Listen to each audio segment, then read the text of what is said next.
Bonjour, Parashat Vayechi, texte dans lequel, la Torah va nous relater la disparition de Yaakov, notre ancêtre, avec un dialogue assez surprenant entre lui et son fils. Alors le début du dialogue, on le comprend parfaitement, c'est Yaakov qui demande à son fils, Yosef, qui est donc le vice-roi d'Égypte, de faire en telle sorte qu'après sa disparition, il soit ramené en terre d'Israël.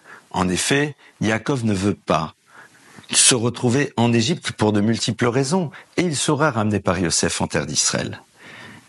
Vous allez bien vous imaginer que lorsque Yaakov donne ses dernières volontés à son fils Yosef, et que celui-ci lui dit « Oui, papa », surtout Yosef, vice-roi d'Égypte, donc ayant un réel pouvoir, évidemment que son souhait sera respecté. Or, le texte nous dit que Yaakov demande à Yosef « Hishavali, jure-moi que tu m'amèneras bien en terre d'Israël. » Mais attends, je t'ai dit oui. Pourquoi ce serment?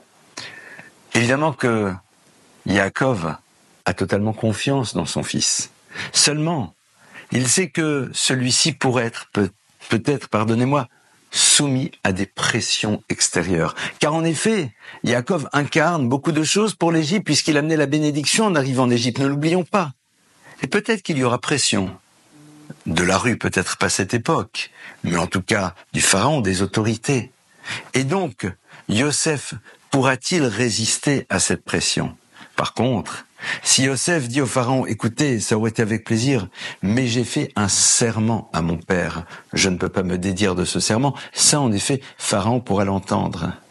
Au fond, Yaakov ici nous renvoie à une notion qui est tellement présente, surtout dans nos sociétés, le poids de la pression sociale, le poids de ceux qui à un moment peuvent nous amener à ne pas tenir les engagements qu'on a pris, ne serait-ce que par rapport à nous-mêmes.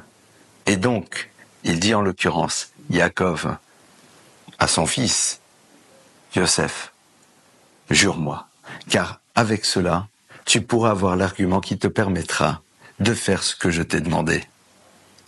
À notre niveau, soyons conscients du poids de la pression du groupe, du poids de la pression des univers dans lesquels nous vivons, qui peuvent parfois nous amener à ne pas être et ne pas vivre ce que l'on veut réellement. Et à partir de cela, renforçons-nous. Shabbat Shalom.